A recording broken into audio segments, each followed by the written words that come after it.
Hello students, good morning. Welcome to our channel advance history. आज हम advance history से कुछ और भी एडवांस करने की कोशिश करेंगे। I hope my every content is helpful for you. तो चलिए स्टार्ट करते हैं हमारा बहुत ही महत्वपूर्ण टॉपिक, मुग़ल कालीन सैन्य व्यवस्था, यानी उसकी सैन्य व्यवस्था कैसी थी मुग़लों की। प्रधान उसका बादशाह होता था।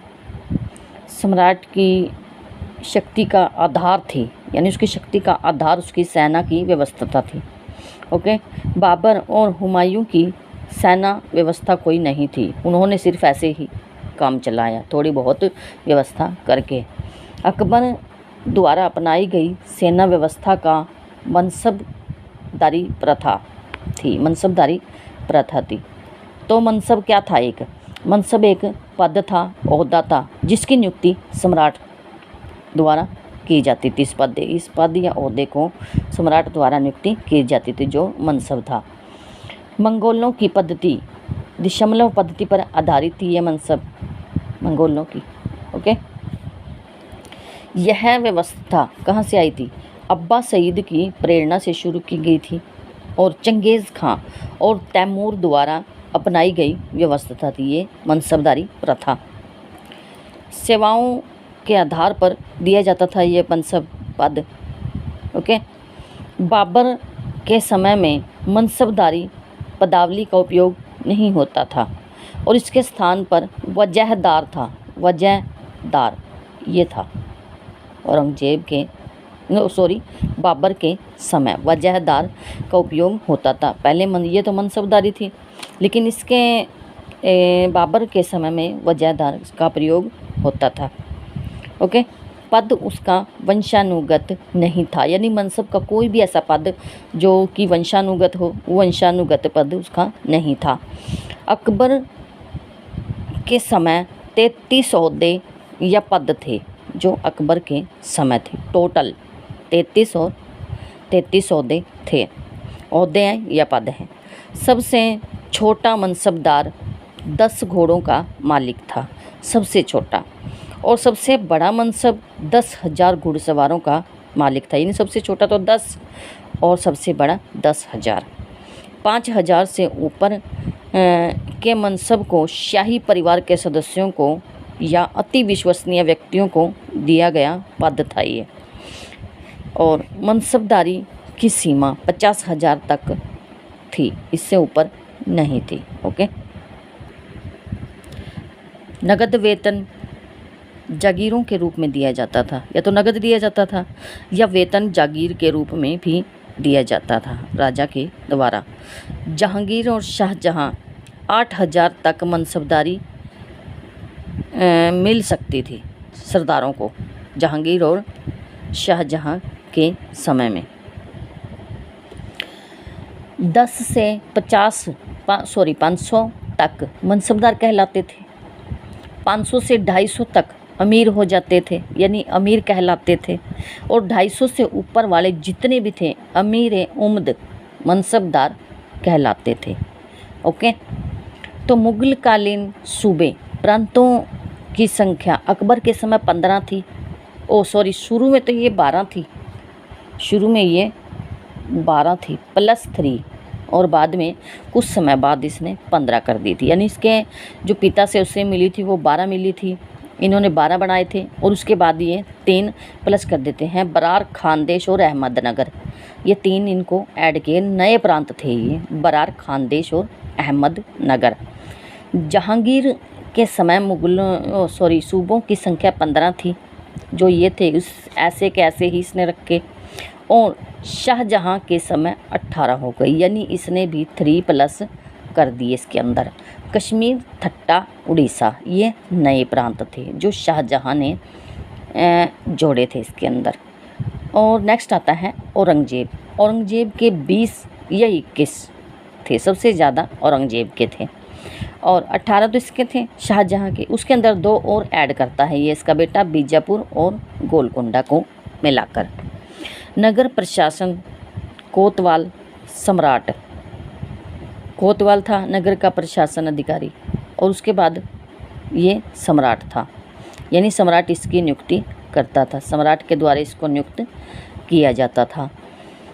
बाहर व अंदर व्यक्ति का आना जाना, वो क्या काम आया है, किस वजह से आया है, उसका ब्यौरा ये देता था जो कोतवाल था। दुकानदार का माप तोल का निरीक्षण करता था और उनकी शिकायतें सम्राट तक पहुंचाता था अगर कोई भ्रष्टाचार कर रहा है। ओके, तो किले का प्रशासन कैसा था? किलेदार था इसका अधिकारी, और पद बड़े ओहदे वाले मनसबदार को ये दिया जाता था जो किलेदार था। फौजदार की भूमिका निभानी पड़ती थी इसको, किलेदार को।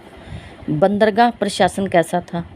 गवर्नर को मुत्सिब कहते थे, इसके गवर्नर को मुत्सिब कहा जाता था जो बंदरगाह का गवर्नर था।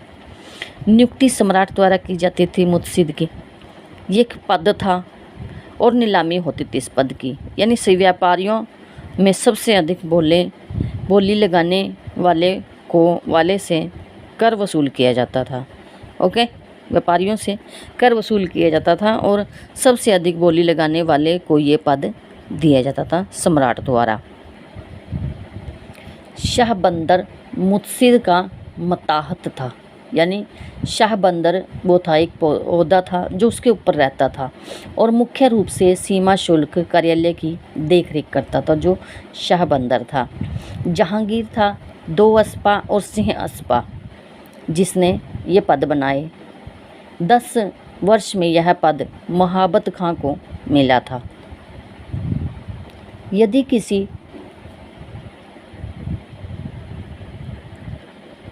किसी मनसबदार के पास 5000 या 4000 सवार का मनसब हो जाता है तो उसे हुमा 2 अस्पा या सिंह अस्पा, यानी सभी को 2 घोड़े रखने, दो घोड़े प्रदान किए जाते थे।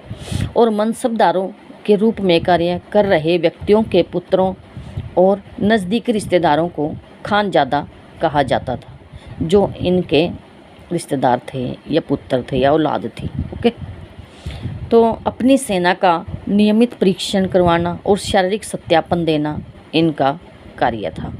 सेना के निरीक्षण के लिए दाग ए चेहरा, यानी चेहरे का छाप लिया जाता था और घोड़ों पर एक अलग से मोहर लगाई जाती थी, शाही मोहर कहा जाता था जिसको, और कुलीनों के घोड़े से अलग रहे, ताकि ये कुलीनों के घोड़े से अलग रहे, दूसरे आम घोड़ों से अलग रहें।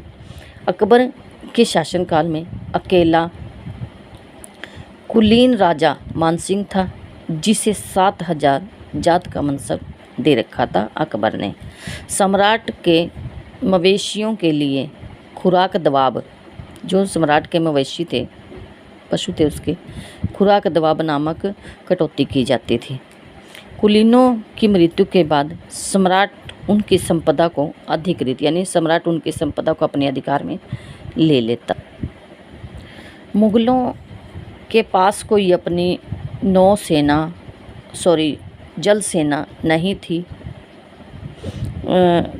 नहीं थी और उसने इसका पश्चिमी जो इलाका था, यानी साइड वाला पश्चिमी इलाका था जो, उसमें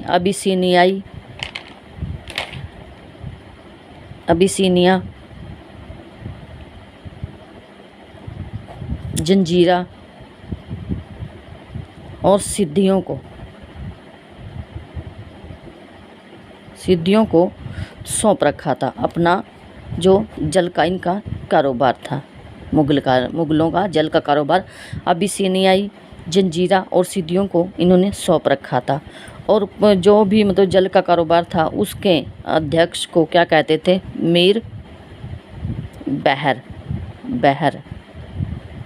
मीर बहर उसको कहा जाता था, जो जल का यानी बंदरगाहों के कार्य को देखता था। ओके, तो I hope my content is helpful for you. Thanks for watching. Please like, share and subscribe my channel.